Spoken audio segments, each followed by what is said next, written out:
Hello friends, and welcome back to another video. Today is something different, something new. I am hoping to start a new series of stationery chats, and I would love for it to be a space and a place where we just get a little nerdy about stationery, stationerdy if you will.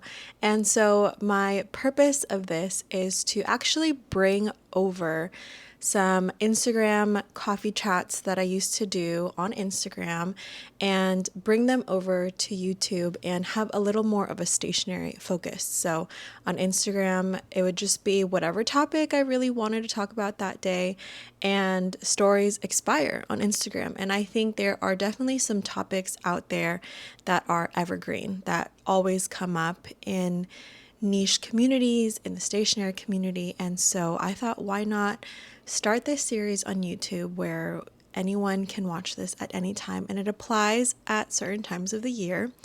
This first topic is one that I actually tried to launch with my dear friend harp.archives and do a kind of Q&A with a friend and have this conversation.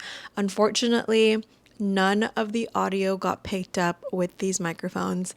It was my first time using it. I did a test and everything went fine, but for whatever reason, when it was go time, it did not record anything. Instead, it recorded from the phone, and we were in a very loud area where it picked up all the echo. But I did get the end clip when I had to switch cameras, and so I will insert the ending of my conversation with Emily of harp.archives at the end because it was concluding this topic that we're getting to. So without further ado, let's go ahead and jump right into this first episode of Let's Get Stationery. So this first topic is a pretty big one. It happens every year, can get a little controversial, a little spicy this time of year on social media. So if you aren't already following me, I started on Instagram. I have been growing my community there and finding planning and the journaling community through Instagram and social media creates a different kind of environment, a different kind of beast when it comes to this planner season. And the topic for this episode is preparing for the planner season release. So September, October, even as early as August. I'm filming this as August 1st, and at the end of August is when big names start to drop their previews, their pre-orders, and their release for the upcoming year. So we are looking into the 2025 year for planners, and it creates a lot of buzz around social media, especially if you are following actively. You might not have a specific Instagram account, you may be just following and lurking in the shadows, but if you are active in the social media stationery community, such as YouTube and Instagram, then you know all the buzz that happens around this time of year. And it can get really chaotic. It can get really crazy. For those of us who have shopping problems, it can be really expensive. Overconsumption starts to run rampant. We see a lot of conversations around using what works for you, using what you already have, trying something new. And this is what I want to talk about today. There are so many topics that we can dive into. And actually, in my conversation with Emily, we talked for 2 hours around this subject, and we did not even get into the specifics of our own personal systems. It was just strictly about all these little nooks and crannies that happens when you're following the planner season on social media. So, for example, some things to look forward in this episode, and you can go down in the description box below and skip and go to the timestamps that most interest you.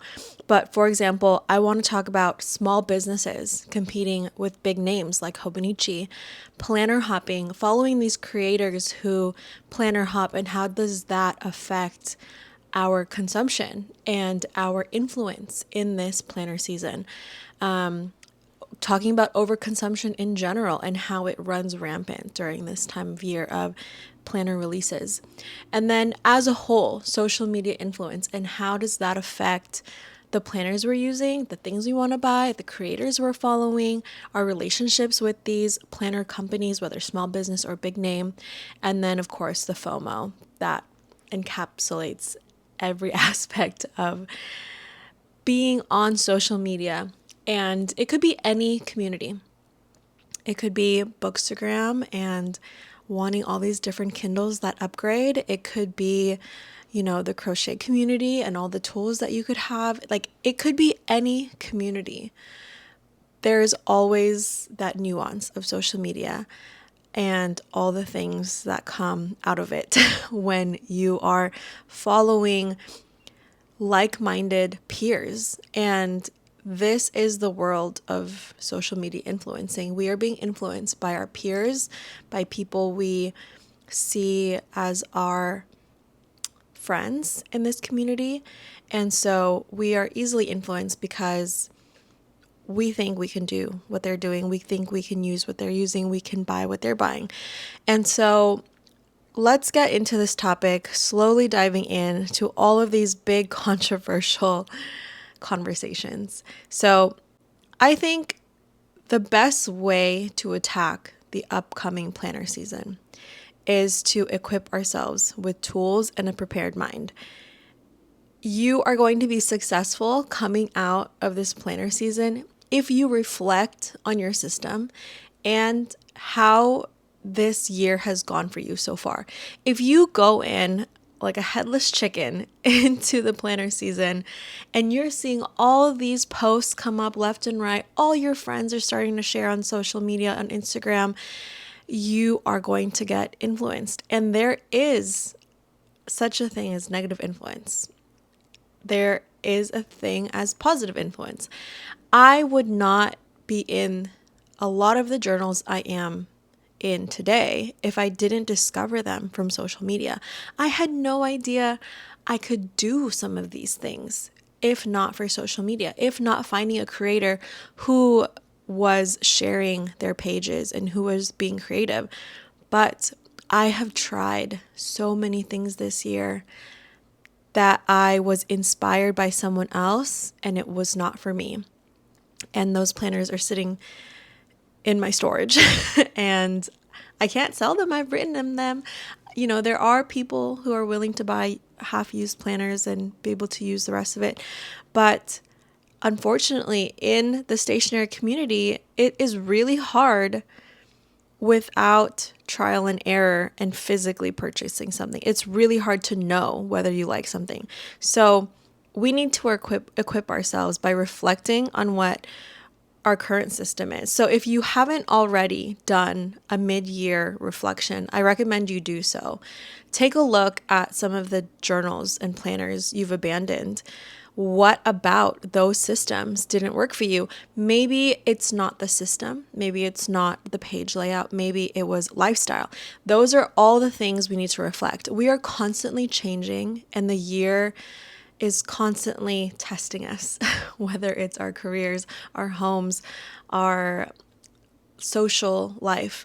Everything is constantly pushing us. And so we need to have the right tools to organize and to journal or to release whatever you are using pen and paper for. You need to reflect. And it's going to be different for everyone, which is why it's important to know what works for you before you get on social media and start seeing what everybody's talking about, because it's so easy to drown out our own voice and our own goals because we're so excited watching someone else's excitement, watching someone else talk about something, watching somebody else share something. I know this all too well because I've purchased a lot of things. I've tried a lot of things because of someone else. And honestly, at the end of the day, there's no way I would have known it wasn't for me had I not tried. But I think what I'm going to do differently this year is focus primarily first on myself and what worked and what didn't work, and have that with me when all these planner releases come out. Because last year, I was very open-minded. I was wanting to try all these different things, wanting to incorporate all these new styles of journaling that I'd never tried before. And that opened the floodgates to wanting every size, every kind of paper, every kind of layout. And I had no plan when it came time to pre-order things. And the mindset of I can always sell it, it's not true. Covers and reusable things, sure, you can. But when it comes to the planners and paper that you write into, it can be really hard. And I think a lot of us say, well, I can come back to it, I can use it again. A little challenge would be for you to count how many unused or abandoned journals you have. I know personally I can count more than 5. I know at least 5 things that I abandoned, scratched out, and I'm not doing now. Or I've picked it up and used it for a different reason, but I had months of blank pages in between. So watch some techo kaigis. I don't have one, but there are plenty of other YouTubers out there who have filmed some techo kaigis. Techo kaigi in Japanese means a planner meetup. It's basically a reflection, a sit down meeting with all your planners and what they're for and how they're going to work for you in your life and what the intention is.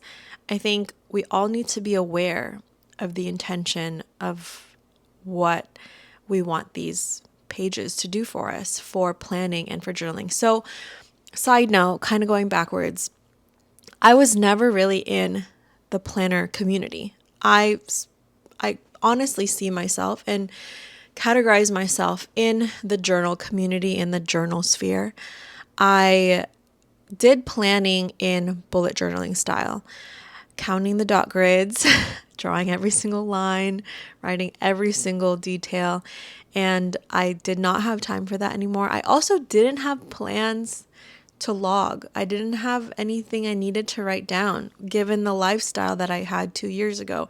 So I dropped bullet journaling. I entered the world of memory keeping, junk journaling, using decorative elements to decorate the pages instead of me hand drawing everything for bullet journaling. And I really fell in love with it. So if you've followed me from Instagram or on this YouTube channel, then you know that that's where I'm at now. I'm mostly a journaler, not really a planner. I actually only have one planner that I started at the beginning of July. So prior to July, I didn't even have a planner. Everything was a journal. So everything I have right now is a journal. It's for memory keeping. It's for reflection for myself to let out these strong, deep emotions. But in terms of planning, I've got one insert in my Traveler's Company wallet. So I am speaking about this planner season in a general sense that I am using planners to memory keep. So whatever the reason it is that you're buying these notebooks, whether it's for planning or for journaling, memory keeping, what have you, all of these still apply because there's so many ways to use a system. There's no right or wrong way, but we all still get influenced because of social media and the planner season. So cycling back, we've got reflect on your current system. If you haven't already, write about it. Don't just think about it while you're scrolling on social media or in bed or like haphazardly. Sit down and write about it. Write down every single thing that it is that you're using, all the things that you abandoned and why they didn't work. If you don't know where to start, you could watch other creators' techo kaigi videos and get an idea of what are the things that they're dissecting about their system. So another way that I journal is to have a shopping journal. Anytime I'm influenced on Instagram, I try to have a moment where I sit down and I have these prompts for myself. This is something I've shared on Instagram, but not on YouTube yet. But a shopping journal has really helped me to see just how much I'm influenced by these creators that I love and that I follow. So, for example, I'll see a stamp set. And the first question I ask is, where did I see it? who am I influenced by someone, like specifically who? How much is it going to cost me? Do I have something like this already in my collection? What is my fear? Is my fear that I won't be able to buy it in time and it's going to sell out and it'll take months for it to restock again? Is my fear that I won't have good journal pages without it? You know, all these things are valid. I think some of us feel that we have to have all the latest deco, pet tape, stamps, markers, whatever's new coming out. We need to try it, especially if you are a creator. Staying updated and relevant feels like it's necessary to share on social media, but it's not. I know from DMs that a lot of my followers would love to see me use things that I already have. It can be hard when new followers come across my page and they're asking me, where did I get this? And it's a year old, 2 years old. But a lot of us, I think, would love to be able to use the stash that we're actually collecting because I know some of us, myself included, have a lifetime of stationery if I didn't buy a single thing starting from today. If I didn't buy a single stamp, if I didn't buy another fountain pen, if I didn't buy another journal cover or insert, I would be fine for at least a couple years. I'd have to restock on paper inserts, but I have plenty of ink. I have plenty of fountain pen bodies, plenty of rubber stamps, you know, the things that you need to replenish, like glue tape and glue and ink pads, like those things don't count. But we also have them in surplus. I have them in surplus. So this goes to the keeping up on Instagram, the overconsumption, the pushing out of so many products by these bigger brands. And I think a lot of us don't journal as much to actually keep up with the turnaround of us buying things. Like, I think I've purchased one fountain pen every month since I first started.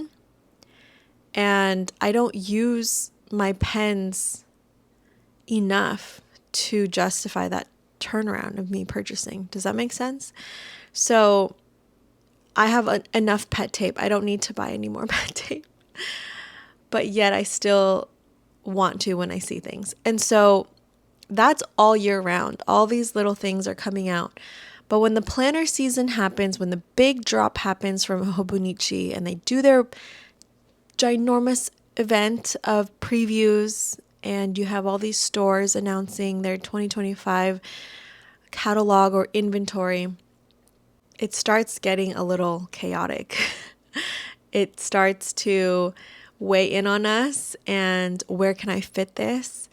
Can I find a purpose for it? I hear that a lot.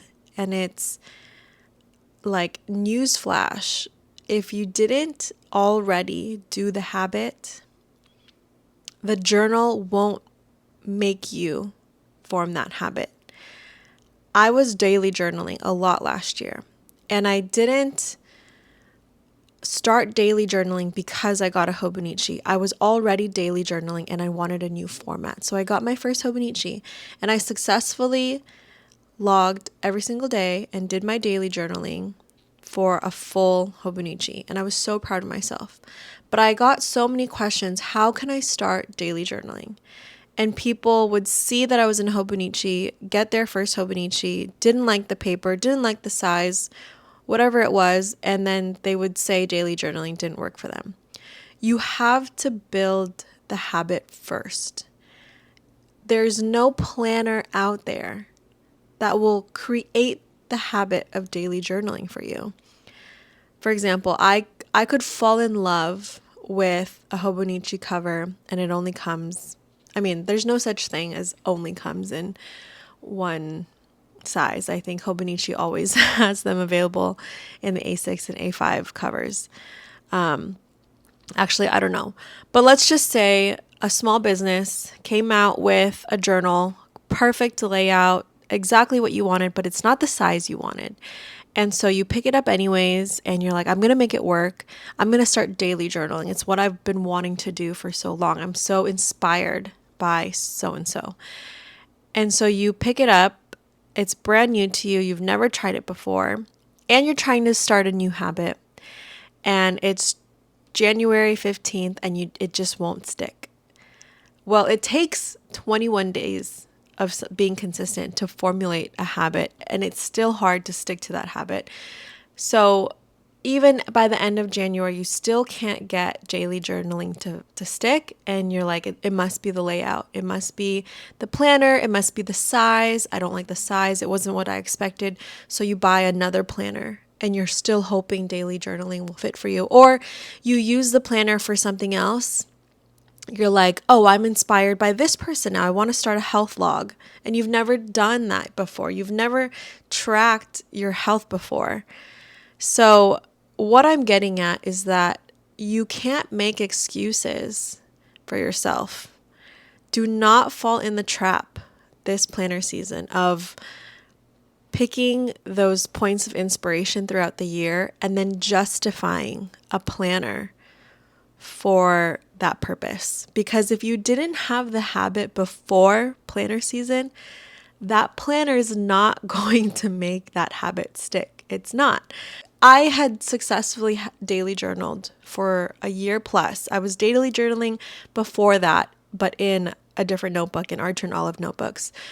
So I think I had about a year and a half under my belt. Well, I ended up abandoning the habit of daily journaling at the beginning of this year, February 2024, because I couldn't keep up with all of the other new things that I wanted to try. At the beginning of this year, I had 15 journals, 15, something like that. I have a lot of project journals. And I kept making the excuse of, well, this project is only every few months, like once a quarter. This project is only when I do this, and this project. So I was like, technically, they're not in my daily lineup of things. I don't have to keep up with them even monthly.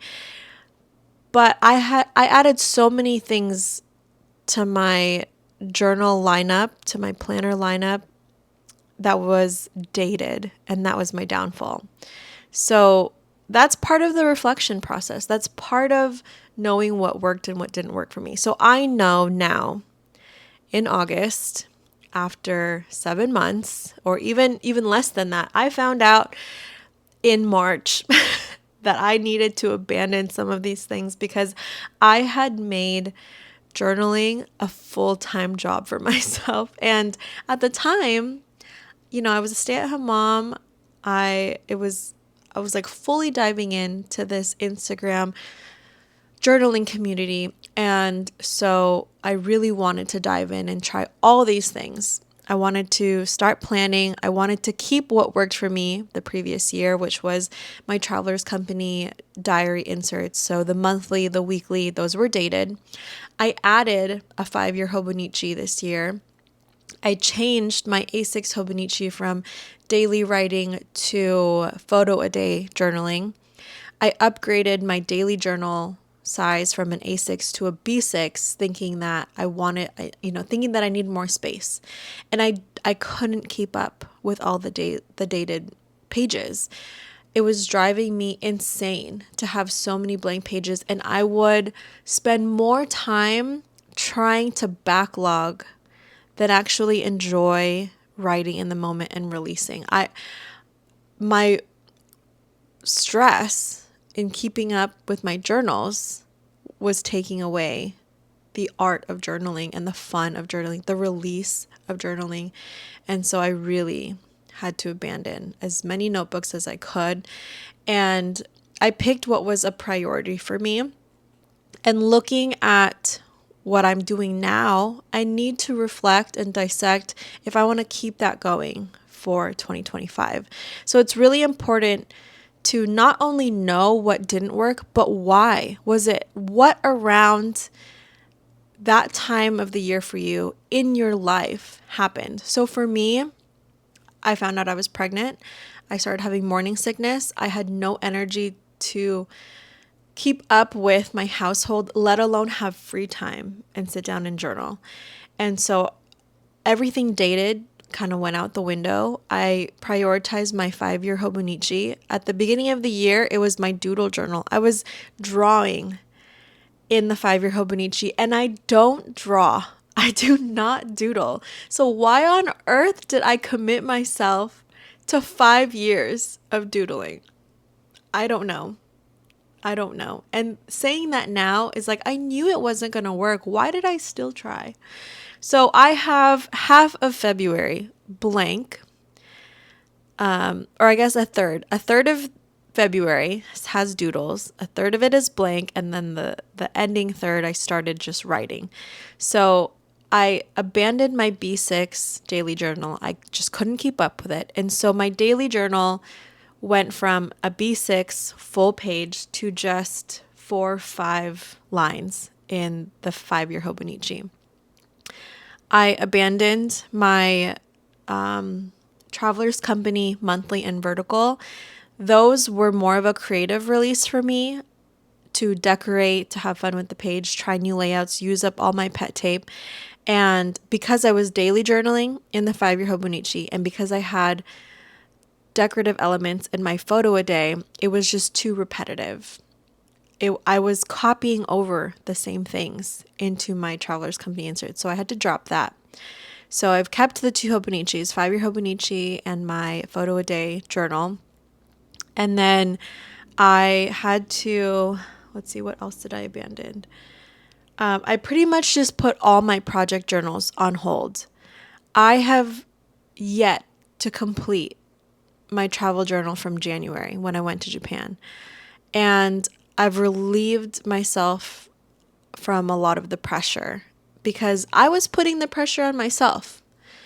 I don't want to forget memories and not have enough to write, but I also was stressing about it so much that it was no longer fun to log those memories and journal. So I've just put it aside.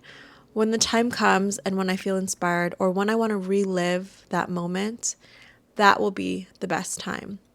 And we have to give ourselves grace. We need to allow ourselves the permission that some of the things we're interested in can find us again. We don't need to feel entirely guilty that we didn't use this specific planner, that it's blank.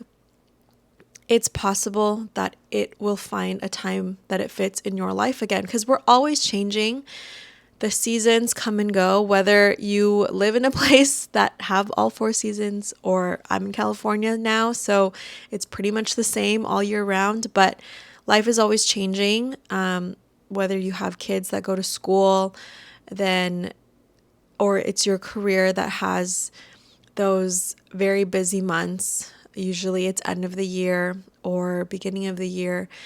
And so those moments in our lives affect how we react and create in this community.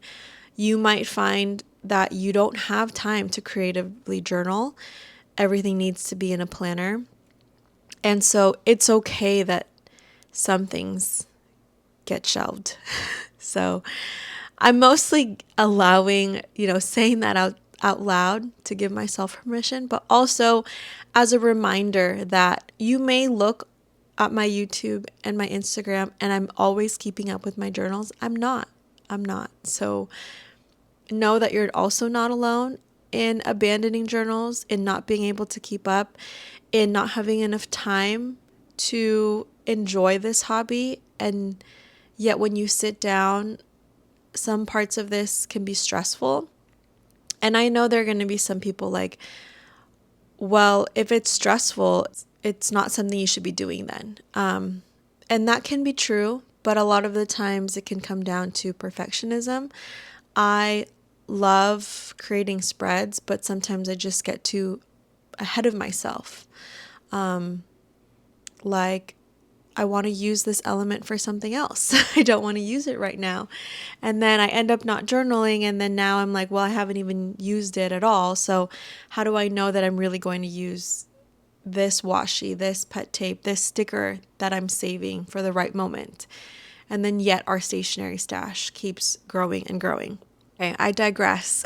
I'm getting off topic now, but I just wanted to have, that personal anecdote, an example of the things that I've abandoned this year and the things that didn't work out. And while I was heavily influenced at the end of last year to try all these new things, I didn't have the habit beforehand in order to be successful. So that is a huge part of the reflection. And that is a huge thing I need to actively exercise when I get to this planner season, because I know I'll get tempted. I'm going to see somebody use something a certain way that I hadn't even thought of, and I'll become inspired.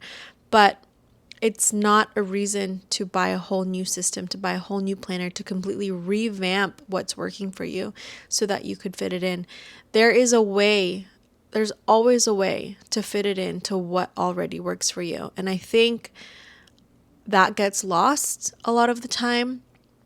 I think we feel we have to compartmentalize a lot of things. I do. I feel like I have to have one notebook for this, one planner for this, and etc. And I have a hard time trying to combine things because I want them to be finished a certain way.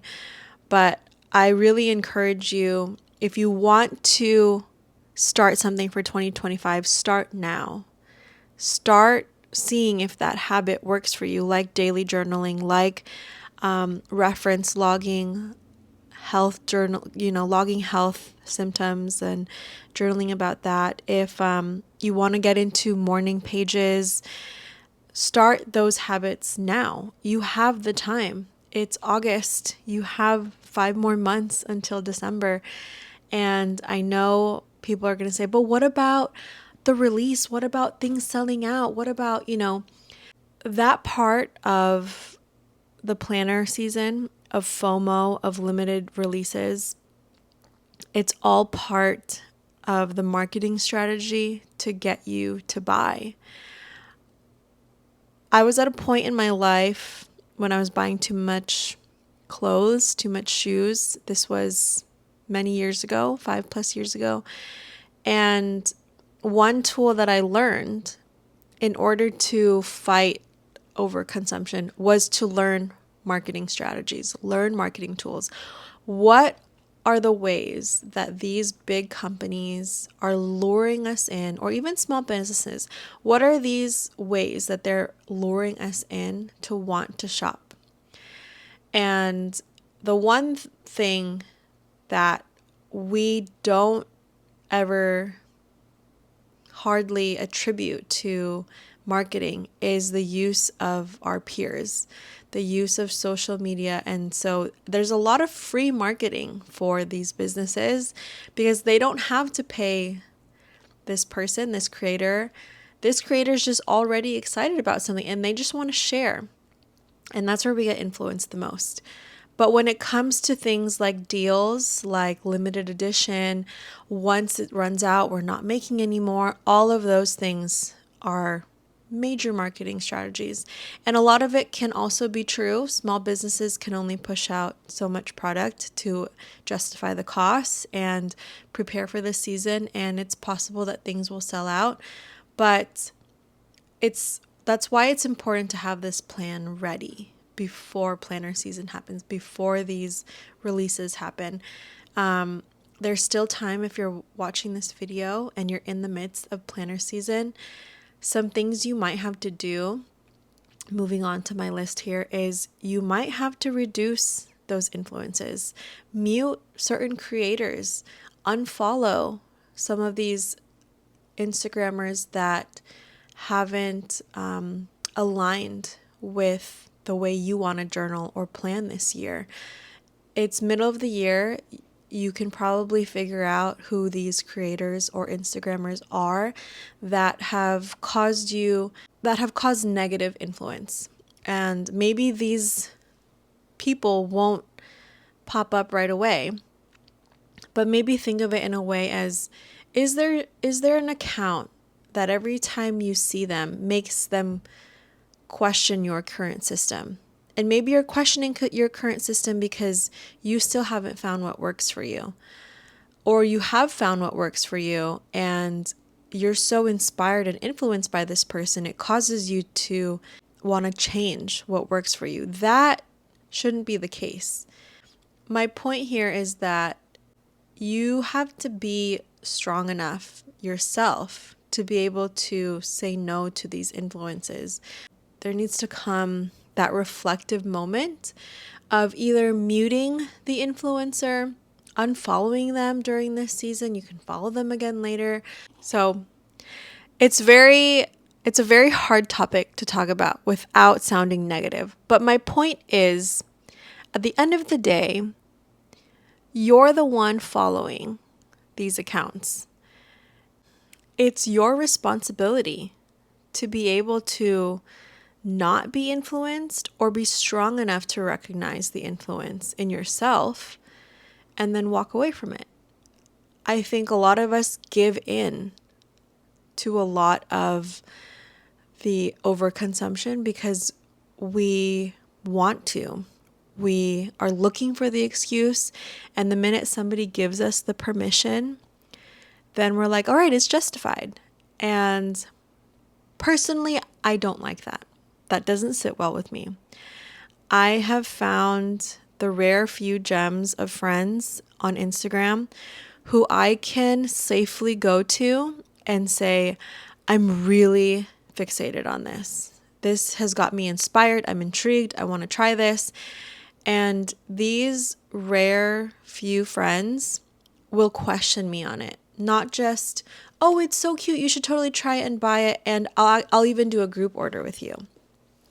That, those friends will never question you. I have friends like that, and while it's not on them, if I start negating myself and, oh, well, I kind of figured out this, I realized it wouldn't work for this, and those friends are still pushing you to buy and try, I think you need to start avoiding shopping conversations with those certain people, unfortunately, because they're not watching out for you and your best interest. So I have a few of these friends who will tell me, well, didn't you try this and that didn't work out? How is this different from what you're using now? And having those friends who are, one, genuinely curious about how it's going to work for you, two, just kind of allowing you to have that conversation outside of your own head and get you to listen to your own responses. Because a lot of the times with my friends, I realize me explaining to them that I'm forcing myself. I'm forcing myself to get this idea to work for me. And me telling them, I'm like trying to convince myself. And then I catch myself and I say, okay, that actually wouldn't really work. I already don't have time to do XYZ that I'm currently doing.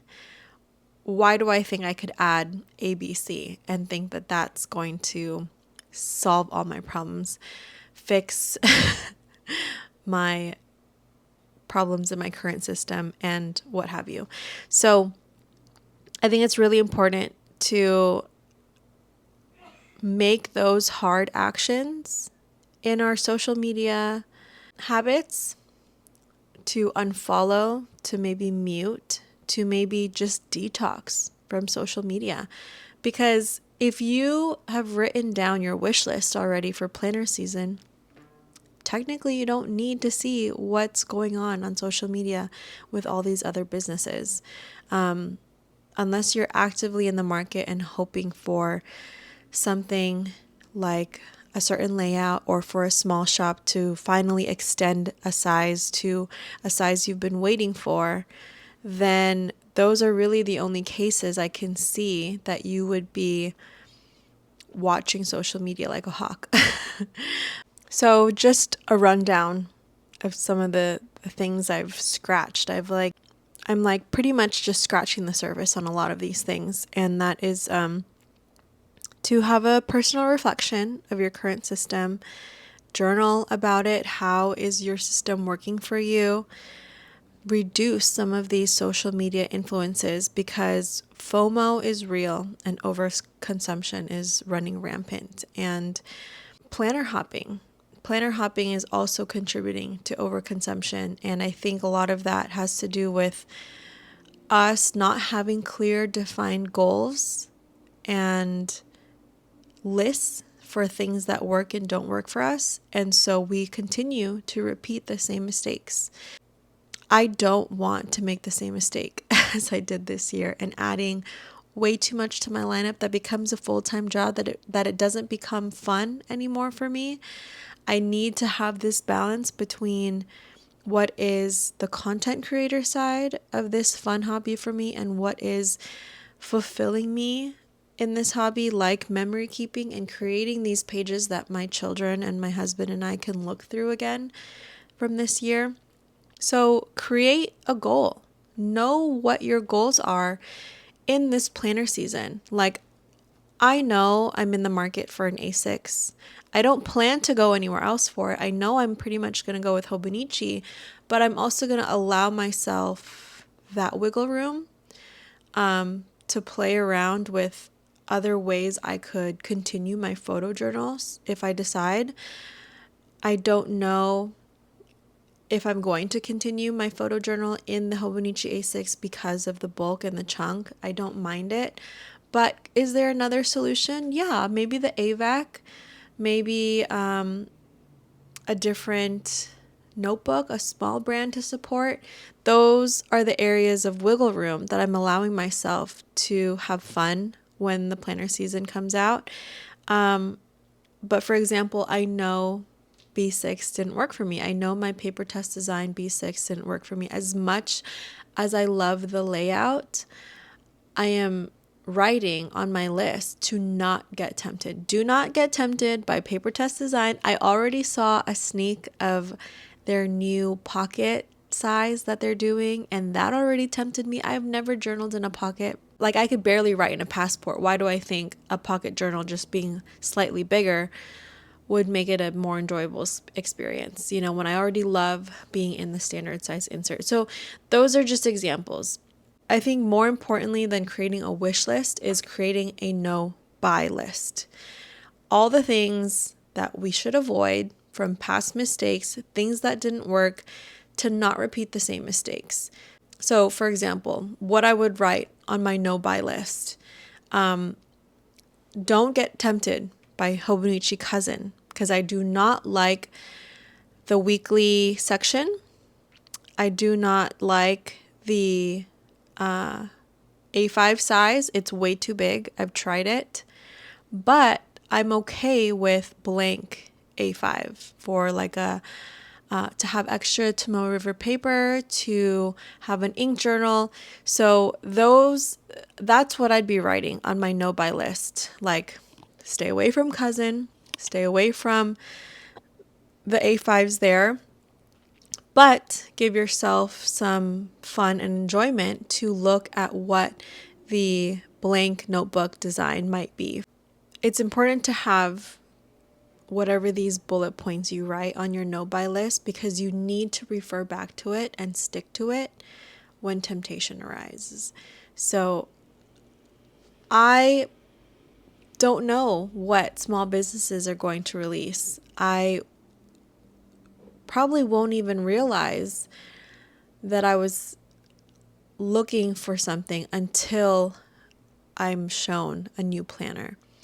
And I need to refer to the no-buy list. Does anything on this list tell me that that planner from that small shop or from big names tell me that I shouldn't buy it or I don't need it? There's honestly so much that could be discussed in this topic, preparing for the planner season. The biggest takeaway I have for anyone watching this is this hard truth that you can give yourself grace to have fun in this community, but do not make an excuse for yourself. Don't buy the planner to try daily journaling. Try daily journaling now first in whatever blank notebook you have, in whatever system you're currently in. Don't go buying a 𝘎𝘕𝘤𝘰𝘳𝘕 A6 for the first time to start a journaling habit. I think that's my biggest takeaway is these habits are not going to formulate themselves because you bought a planner. You need to build the habit first. You need to gain that momentum and that consistency first before you get a planner dedicated for it. And newsflash, planners won't change your life. They're not designed to be that way.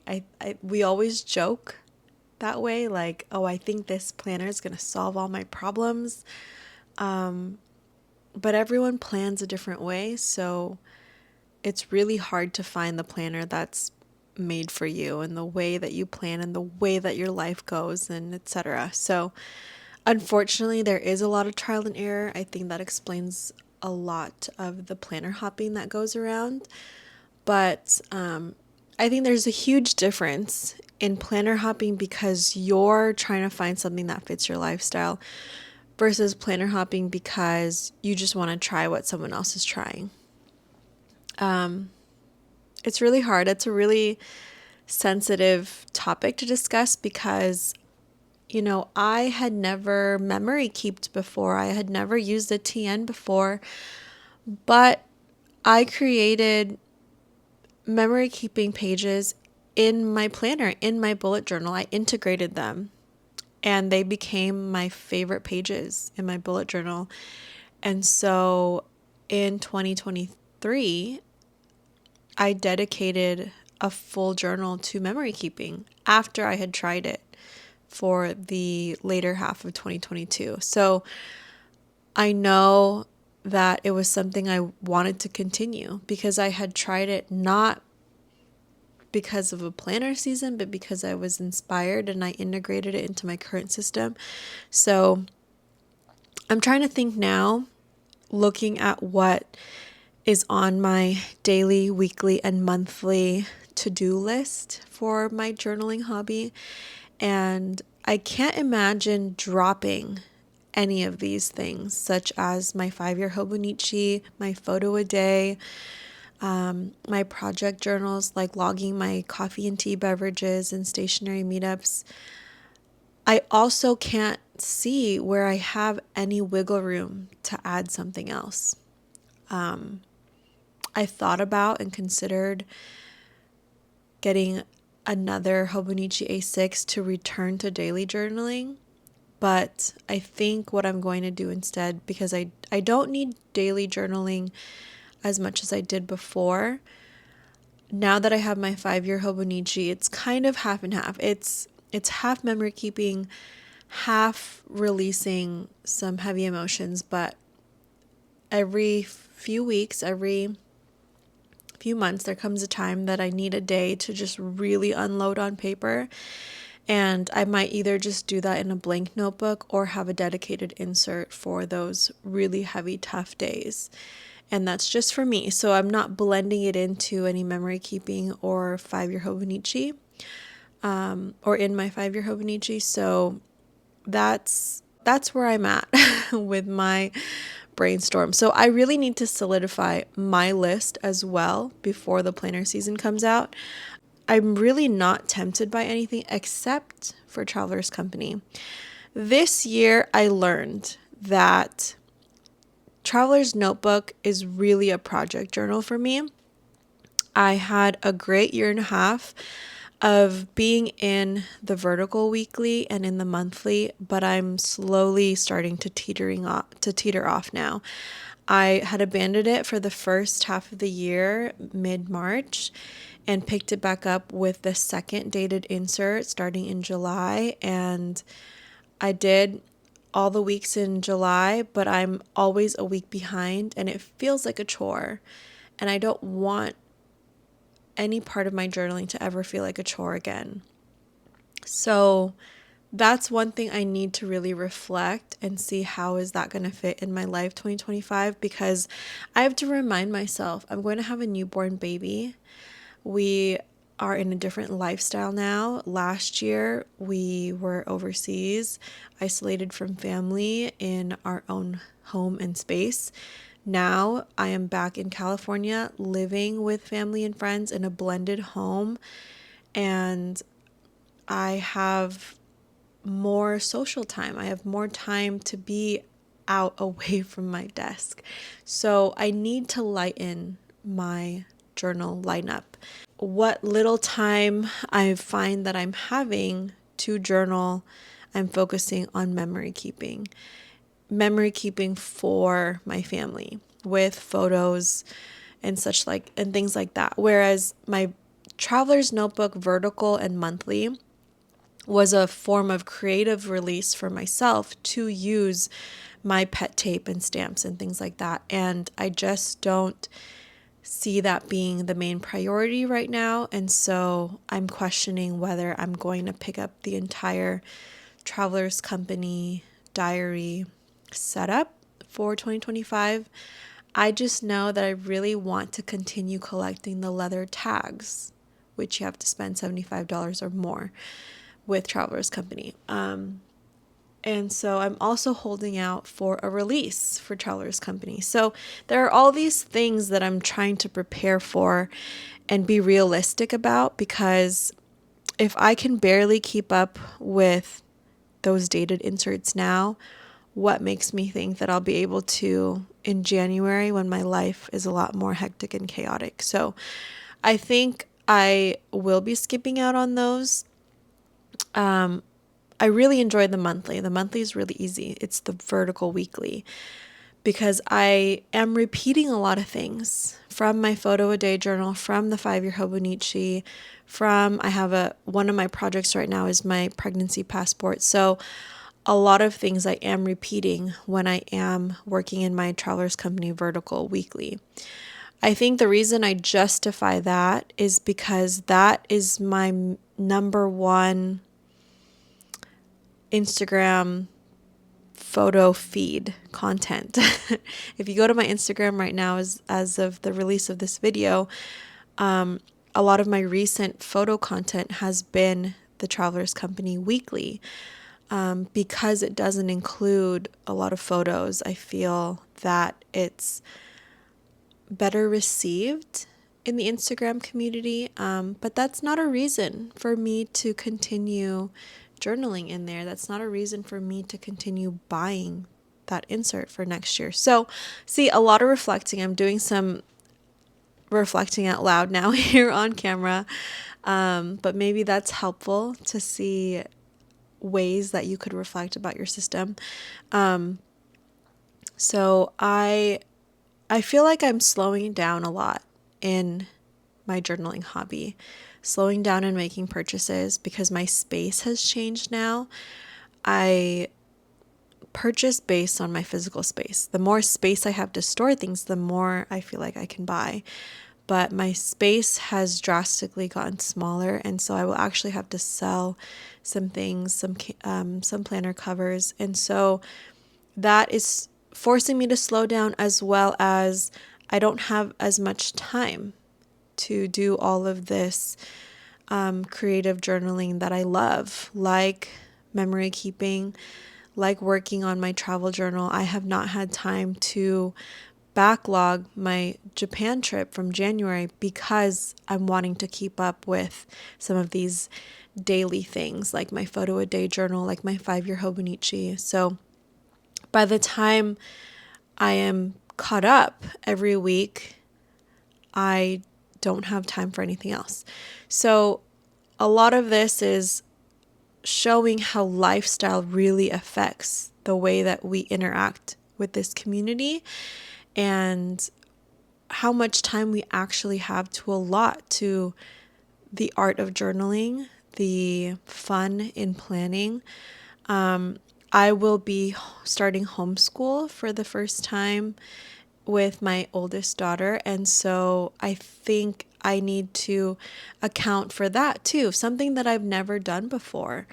I will need a planner for planning her lessons and homeschool and keeping track so that I can record it with the state. But I don't know what that looks like yet. I don't know, like I have an idea to do it in a plotter, and I'm guilty for thinking and saying, oh, I could get the SF Pen Show exclusive plotter and make that as my homeschool planner. But, there it is again. I am making and formulating excuses for myself to get something and justify it with something in my life that I don't have yet or that I want to change. But if I really wanted to do that, I already have a plotter. What I was trying to say is, I need to stop making that excuse. Don't make that excuse that I have a new need for a new planner and then justify it. So I already have a plotter. The homeschool year and just school year in general is starting now, August.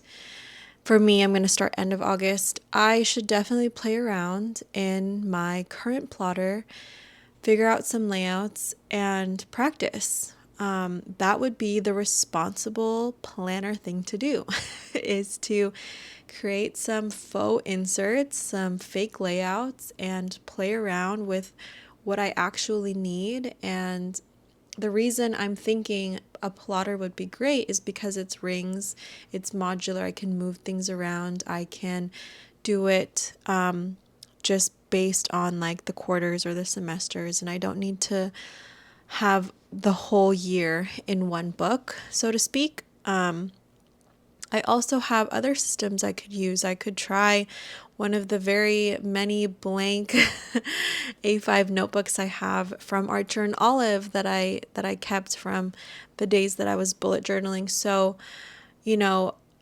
there is no real reason that I need to buy a new planner first to see if it will work as a homeschool planner for me. I have so many things that I could use and try that I already own. That was one thing I meant to discuss, is try before you buy if possible. There are plenty BST groups, buy sell trade groups of new barely used or used planners, and that could be a great way to try the layout you're thinking of buying without buying it full price, or create a mock layout. When last year when I was thinking about trying Filofax pocket rings, I printed the size of the insert and realized just how tiny it was.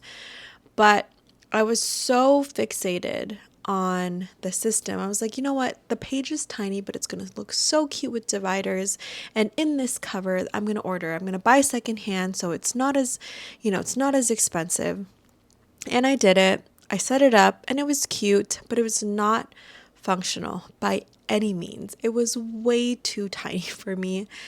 And it's funny because I had written off Plotter thinking that I would need to be able to hold more than 80 pages in 11mm rings. And in the end, it turned out not to be true. What was found to be true was that the Filofax rings were too big for what I needed, and having made my ring planner specifically for finance and spending log, the cute setups that I was watching were for people making it their everything planner. It was their planner for their career, their kids' schedules. It was where they did grocery lists. It was where they had references for things.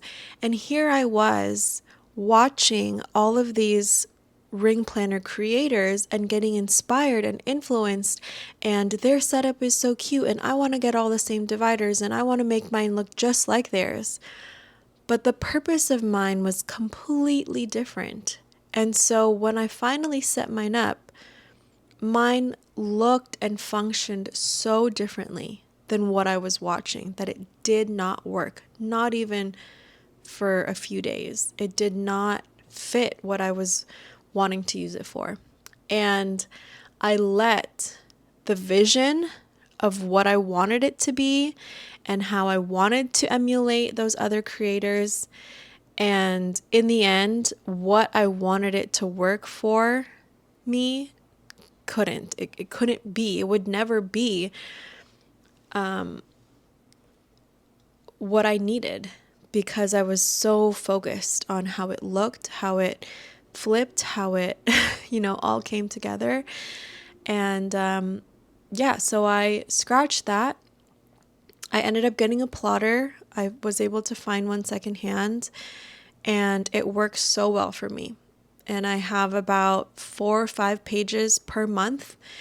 We're halfway through the year. It has less than 20 pages, and it's perfect. Imagine 20 pages in a 20 something millimeter rings. It's so tiny. It would look empty and it looked so bad, and it wasn't cute, and it didn't fit the aesthetic of all these creators I was following for inspiration. And so it just goes to show, you really have to reflect and consider, what is the purpose for you? What is the goal for you? What is your goal for it?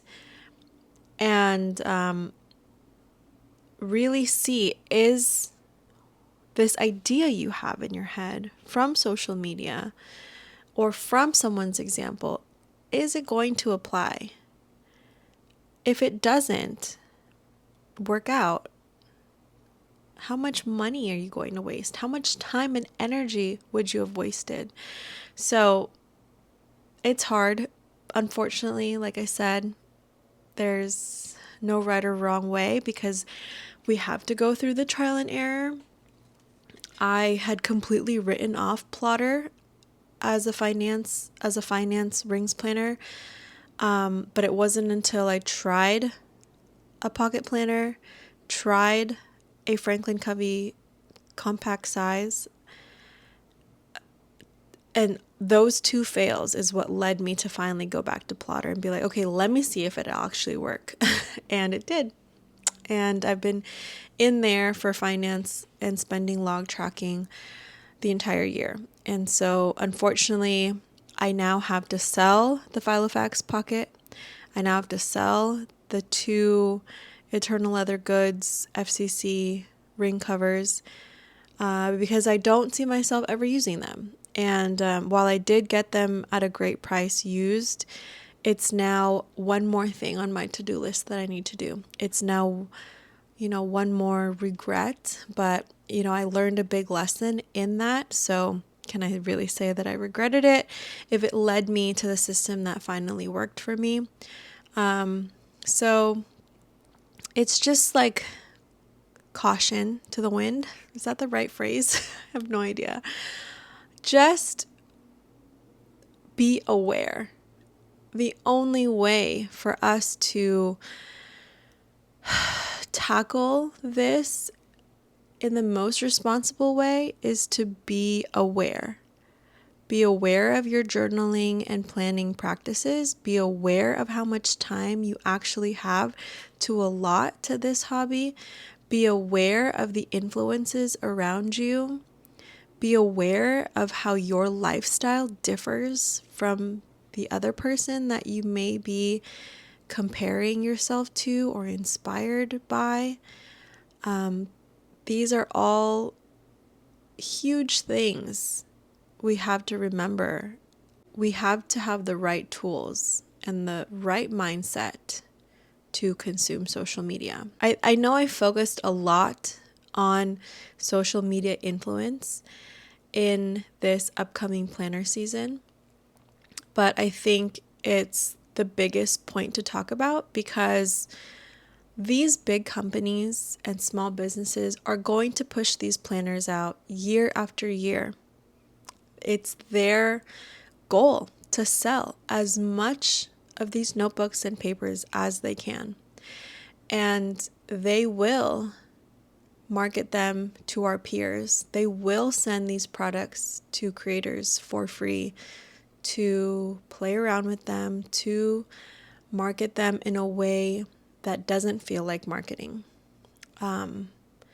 So it's important to be aware of these influences, be sound in your goals, in your plan for the upcoming season, and to know what works for you. So I hope this helped. I hope this brings forth a lot of thoughts that maybe you hadn't really considered around the planner season, because I'm that kind of friend that wants to help you protect your peace, whether that's your budget, whether that's your time, whether that's your practice, your journaling practice.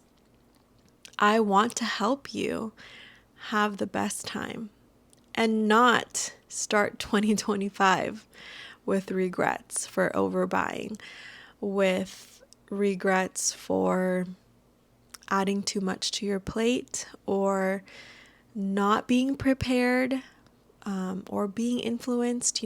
I just want to be that friend that makes you think, and maybe I have to say the thing that you don't want to hear. We need those friends in our circles.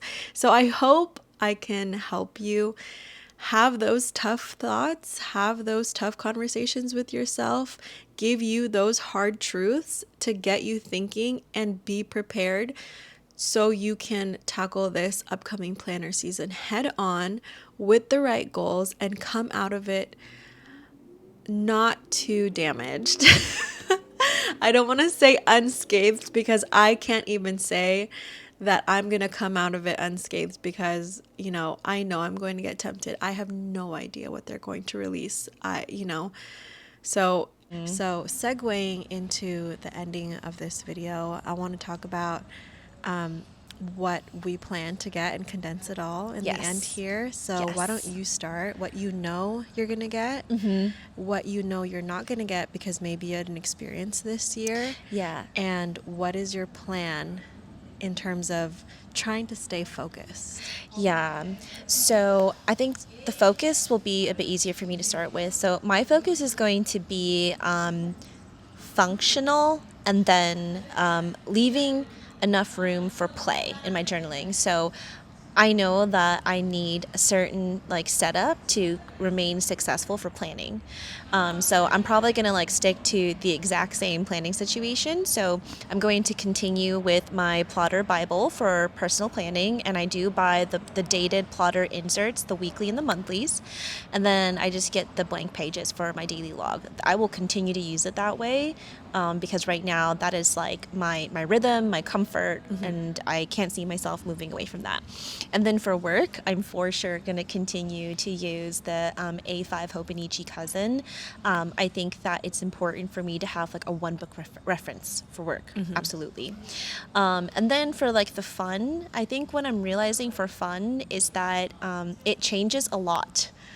What I determine to be fun journaling changes the most more than my planning. So I think what I'm going to do is try to be super cognizant of what journals I'm gravitating towards fun, and try to limit it, knowing that down the line I'm going to change my mind.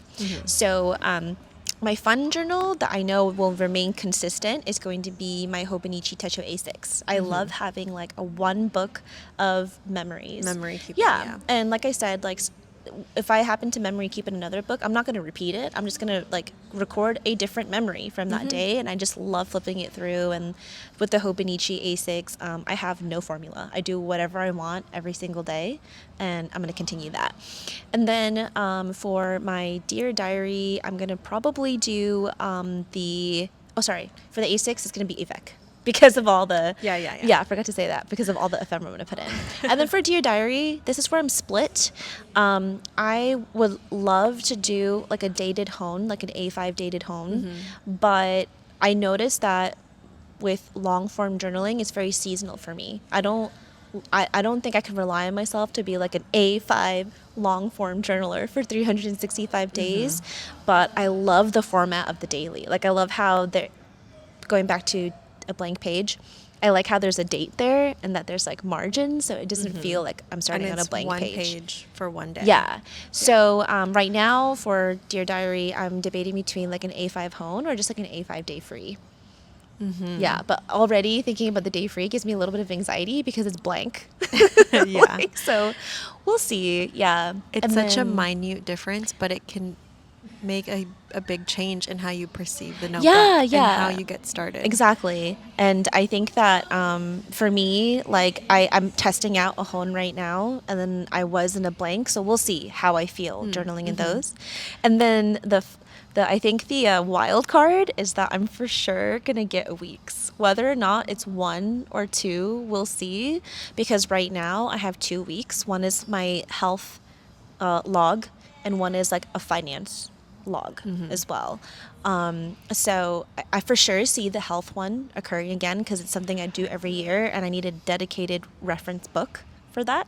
The finance one, I can see touching or going. So we'll see. Like, I'm not sure if it's Yeah. going to be 1 or 2 weeks. So yeah, that's what I'm planning on next year. And what I'm not going to do is get the dated TN, because what I realize is that I am not a dated TN girly. Like, I remember And last that year. for me is like my absolute. Like, Yeah, I know for sure. That's yeah. funny because you were like, weeks, not so much, and I was like, weeks is a must Yeah. for me.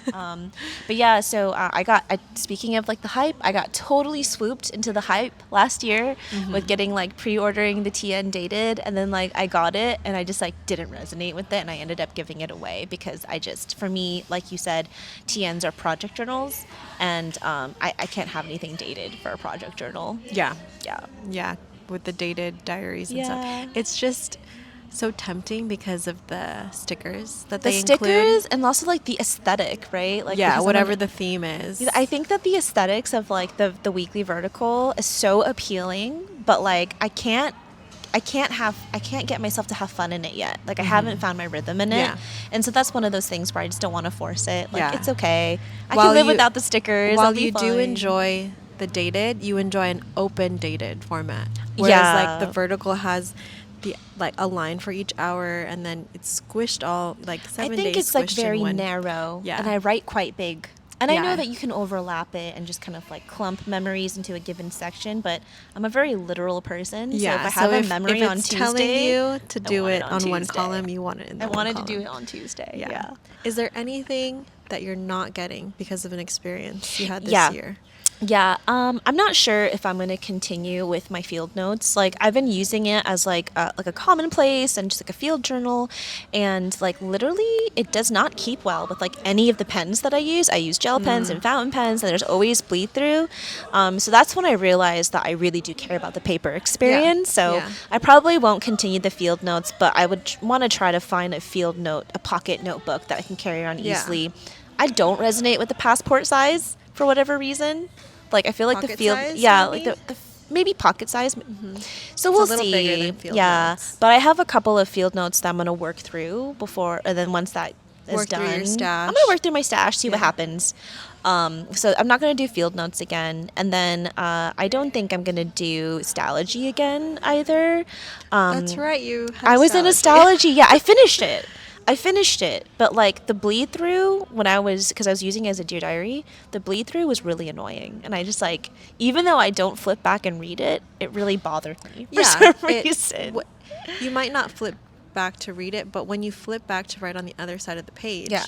you're actively journaling and having this like Yeah. not pleasant experience Yeah. because of the bleed through. Yeah, it really bothered me. So yeah, those are the 3 things that I'm not going to continue: is like the Stationery, the field notes, and then the dated The TN. dated. How about you? What are you thinking for next year? I'll start with the focus 2 because that leads into like what you buy and don't buy.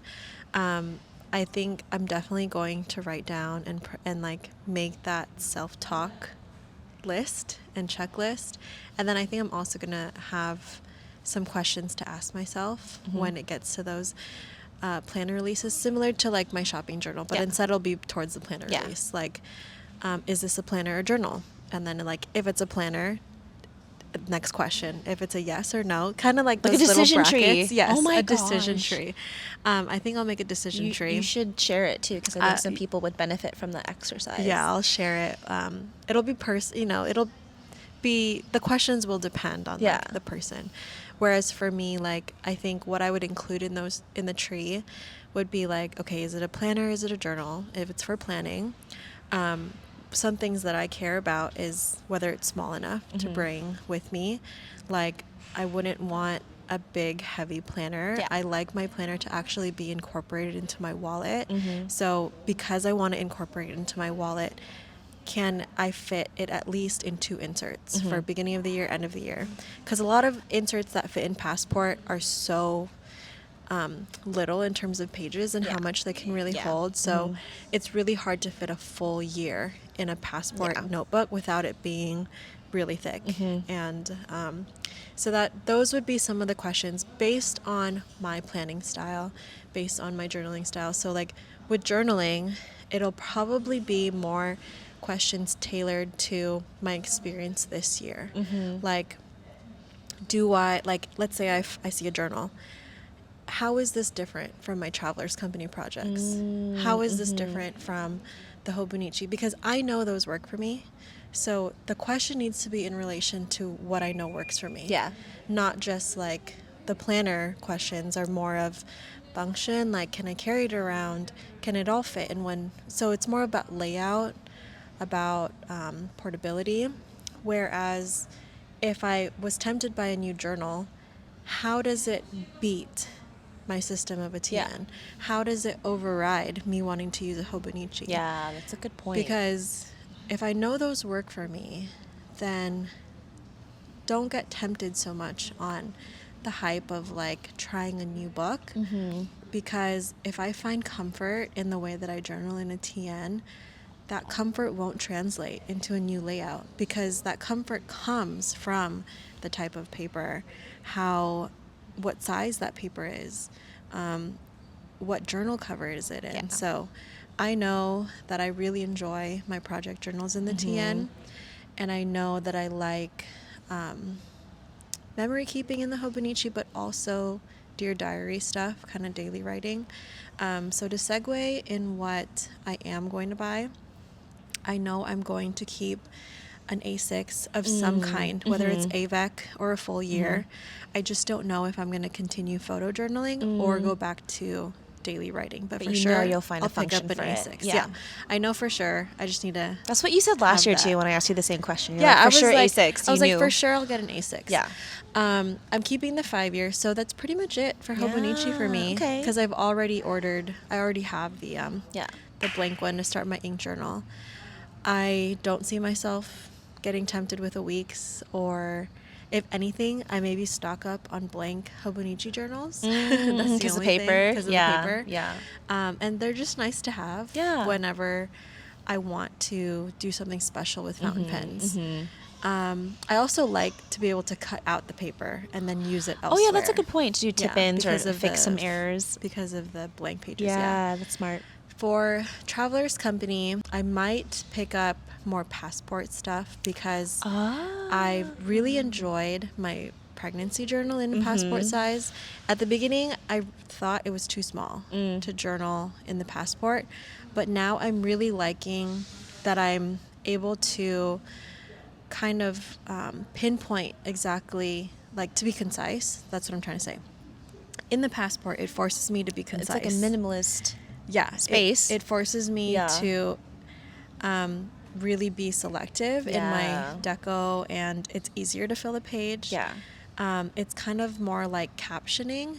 I've considered doing my photo a day in like a Passport if only there was like a big enough journal, Right. because then it's just one photo and a caption, whereas my A6 is I put a photo, and if I can't think of any more deco, I feel forced to fill the rest of the page. And it's not that much space, but some days I'm just like the picture is self-explanatory. Right. Like, it explains itself, but I still feel compelled to write something. Yeah. But I just know that wouldn't work out with the chunk and being in such a small Passport. Yeah. So it would need to be an A6. Yeah. But I'll probably pick up some Passport things. As far as dated, I don't think so. It'll be like, because you're doing blank printouts for insert planners stuff. right now. Yeah. So going to the planner, I am with Crefective paper in their printable, and I see myself getting the printable again. They are doing the layout that I'm using in a book bound, but it's hardcover. And again, one of the priorities for me is that it fits and integrates into my wallet. So I almost pre-ordered it, and then my friend told me it was hardcover. So I was like, oh, that changes Deal everything. breaker. Yeah, that was a deal breaker.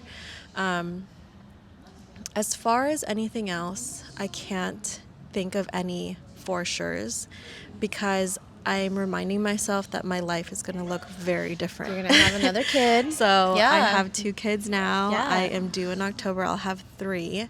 So I will have an infant going into 2025. So I'm trying to not get so excited with the planner season and just take it how it goes into 2025. But that's not to say I won't get excited to buy things. So hopefully I'll be able to tone it down. Yeah. What I know I'm not getting for sure based on experiences this year is I'm not getting a B6. Yep. I purchased 2 B6s this year. I got a B6 Take a Note. While I do enjoy the size, the Take a Note layout, it was like a horizontal vertical situation, did not work out for me. And then I got a B6 paper test design. That one I did love the layout. It was just really chunky for me. I loved that it was like a full 365 days and then had a planning layout in between each week. But it was very bullet journal to me, and I stepped away from that already. Yeah.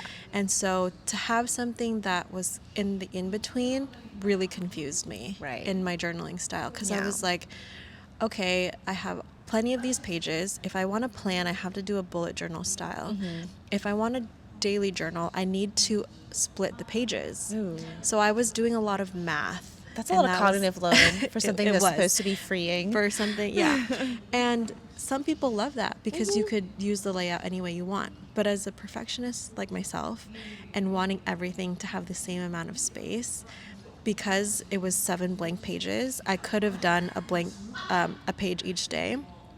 But I was using 1 page for something, which meant I had 6 pages over 7 days. So I was doing math every week Math and dividing the journaling. column. And like, that's just the type A person. That is in me. giving bullet journal for sure. Yeah, I know. Counting I the know little other boxes. people do that exactly. Yeah. Bullet journaling was like counting the dots, dividing by how many were in a row, and then getting the perfect square. Yeah, so and by the time you're done, it you're really like, brought I'm me done back to journaling. bullet journaling, and I was like, I don't have time for all this math. Yeah.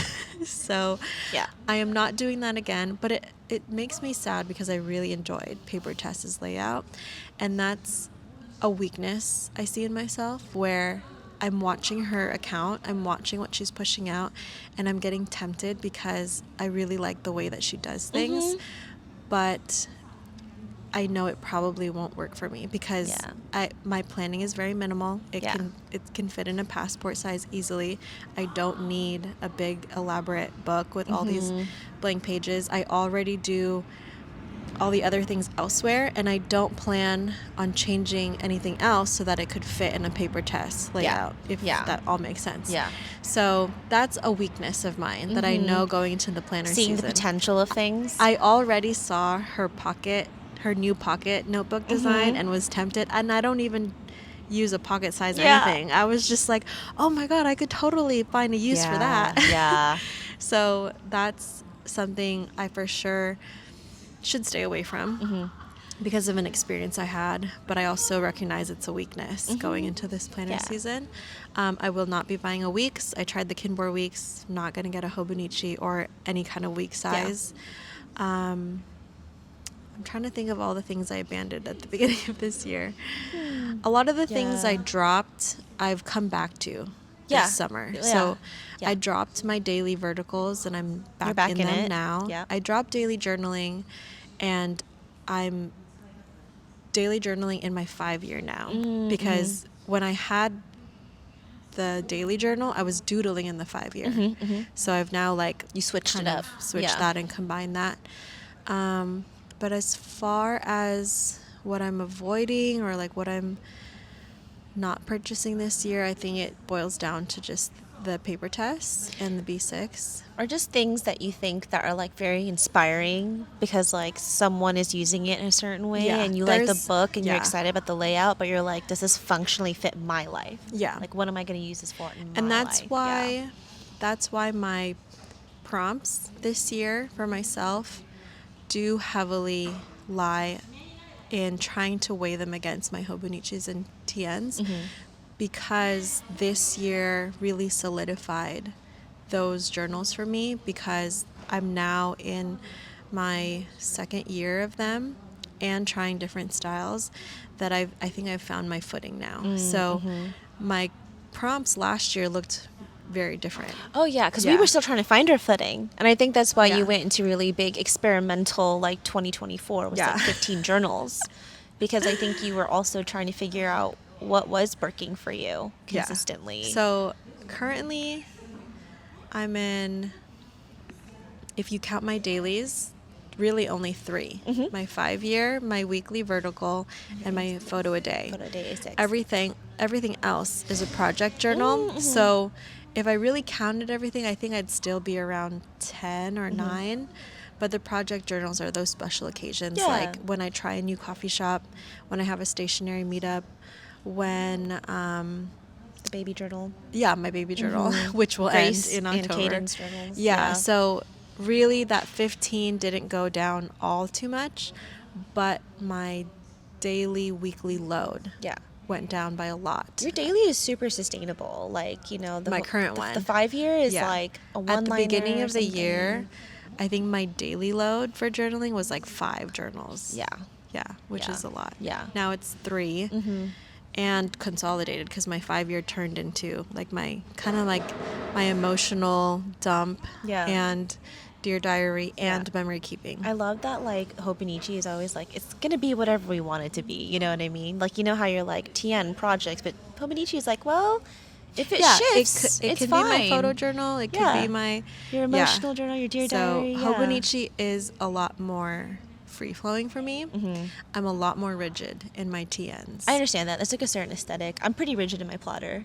It's like, it is what it is. I have a plotter too. I don't plan on adding any plotter systems, though I'm very tempted with the new colorways for the SF Pen Show.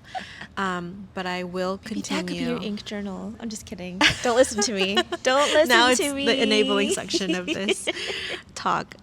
But I'm keeping my current Bible plotter for finance logging, for spending logging. So I do any budgeting in there, and I'll keep that. I really like the system with the rings and it being modular for that, because while I don't plan on keeping the inserts, because I use so few for the year, it won't be that hard to archive. Since it's just the spending of each month. It's like printing out bank statements, except I mentally have to do it on paper. It's like the act of doing it. It's kind of like that logging is almost like more towards planning than it is journaling, because it gives you the awareness so that you can plan how you want to spend for the week, the month, the quarter. I'll write it down and then never reference it. I can believe that we've talked for almost 2 hours straight about stationery and just about the upcoming planner season alone. But we would love to hear your thoughts. So how are you focusing on the planner season? How are you going to have a game plan? How are you going to stay focused and have narrow vision and not get tempted by other planners? Share your tips. Share what you're thinking, please your tell us your process. tips, because we need it as well. Secondly, share us what you think you're going to be picking up, and then third, what you're not picking up, what didn't work for you, because just as important as it is to know what works, we need to know what didn't work. Exactly. And I think it's just interesting to know what didn't work, because I think you can see the dynamic between Emily and I. Weeks doesn't work for me, and she swears by the weeks. Vertical TN works for her. And so it's a really interesting dynamic. It's really interesting to hear the other person's point of view. And at the end of the day, there's so many options. We're all different, and thankfully we have so many options because we can find the thing that works for us. It just takes a little bit of experimenting and unfortunately trial and error at the cost of our wallets to and that's why try it's these nice things. For people to share what works and what doesn't work for them, and if they can, like, explain it, because then it kind of helps other people not make that mistake too, because they'll identify with like, oh, that was a really good point I didn't consider. Like portability was something I never thought about until like I went through it, right? Well, and I think too, once you find yourself wanting to journal outside of your Yeah. home, wanting to plan outside of your home, because it's easy to leave that stuff at Yeah, home. exactly. But then once you realize how many moments you have in your day where you can actually pull out your planner or journal and write something, like you're waiting for dinner, Yeah. you're waiting for lunch, you're Exactly. at a coffee shop in between errands, you're waiting for your car to be washed. Mhm. Those are all You're at a precious. casino. Me. I'm at a casino or I'm at 𝘎𝑰𝑒's and I'm journaling. Yes. So yeah, those, you don't have to have boring moments. You can whip out your journal and planners. Could we also ask them to leave a comment of like the weirdest place they ever journaled? Mine was at a Valvoline. Where's A Valvoline? It's like a drive-up car oil service. Car oil, yeah. Yeah. I think your casino wins. That's something funny I've done on my Instagram is just show the weird places that I've journaled. Swimming pool, I feel like is like a nice relaxing one. Almost everybody has. Yeah, that's like expected, right? Yeah. But then the next clip I showed was like me at 𝘎𝑰𝑒's. Yeah. And everyone's like, well, how can you journal there? It's so overstimulating. And while it was, I had my in-laws watching the That's kids. great. So I was like, You could focus. yeah, it's like either sit here on my phone or journal and Oh, I plan love that. and cut out, Instead of scrolling your phone, exactly. try Like journaling. I'm gonna be overstimulated watching and scrolling my Yeah. phone with loud 𝘎𝑰𝑒's music. I might as well be cutting out my photos for my All the my more reason journal. to just like always have like a panic journal on you. Yeah, which is why I've got photos, I've got pet tape, washi, scissors, glue tape on me at all times. I love that so because I much. never know when I'll have a good 20 minutes. And when you have young kids like I do, those 20 minutes are We so just enabled much. everyone to buy a pocket journal at least. Yes. Just be like, just have one in your pocket. Have to do something or convert your wallet into a journal. That's 'cause what we did. Yeah, We my both did that. my travelers company passport is also my wallet. But please let us know your thoughts in the comment. Let us know the craziest place you've journaled or Yes. planned. Do give harp.archives a follow on Instagram or on YouTube. So I think it'll be interesting to do a follow-up once, maybe like November, December, once everything's come out. What did I actually buy? What did I stick to? Was I able to control these temptations and not add anything that wasn't already on my list? Was I able to stick to my no-buy list? But I would really, really love if you continued this conversation with me and with others in the comments. I am all open for any controversial discussion, so long as it's an appropriate discussion, so long as it's to get us to really think. This conversation is not about any one creator or any one right way to plan and journal. And yes, there is a huge problem in overconsumption, but this conversation is not about buying too many planners. It's about how we or others may buy what we don't need. So thank you so much for watching. I would love to know any recommendations for future stationery chat, for future stationery, for future Stationerdy topics. I will see you in the next one.